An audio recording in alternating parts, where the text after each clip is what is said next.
Former Tamil Nadu Chief Minister Jayalalitha had been convicted last year in a disproportionate assets case. Prayers have been on in the state of Tamil Nadu as a verdict is expected on an appeal by the leader against her conviction in the case today.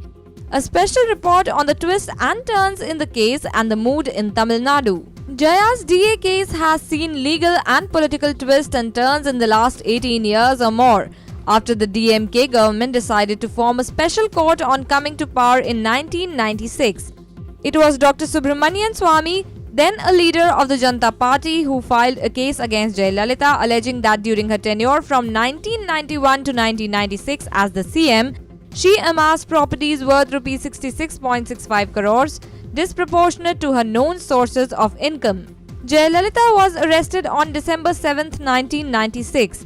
Many allegations followed, including accumulation of disproportionate assets. On June 4, 1997, Jayalalitha got charge-sheeted for offences under sections 120B of IPC, 13(2) read with 13(1)E of the Prevention of Corruption Act 1988. On October 1, 1997, the Madras High Court dismissed the 3 petitions by Jayalalitha, including one challenging sanction granted by then-Governor M. Fatima Bibi for prosecuting her in the wealth case. By August 2000, 250 prosecution witnesses were examined, only 10 more remained. In 2001 May Assembly elections, AIADMK secured absolute majority and Jayalalitha became the Chief Minister. This did not go unchallenged. Jayalalitha henceforth ceased to be the Chief Minister. In 2002, she was again sworn in as the Chief Minister.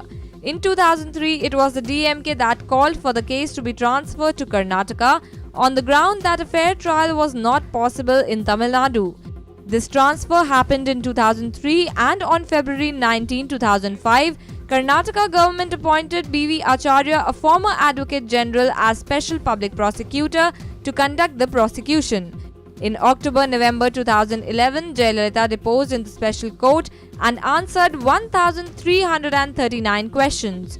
On February 2, 2013, Karnataka government appointed G. Bhavani Singh as SPP. After several twists and turns, on September 27, 2014, the special court convicted Jayalalitha amidst massive protests from her followers. Meanwhile, AIADMK workers organized pujas in temples and took out processions praying for a favorable judgment in the Karnataka High Court.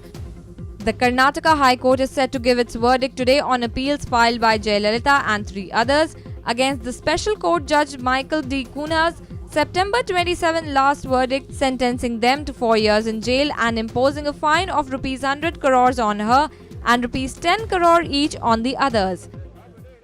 Powered by NNIS.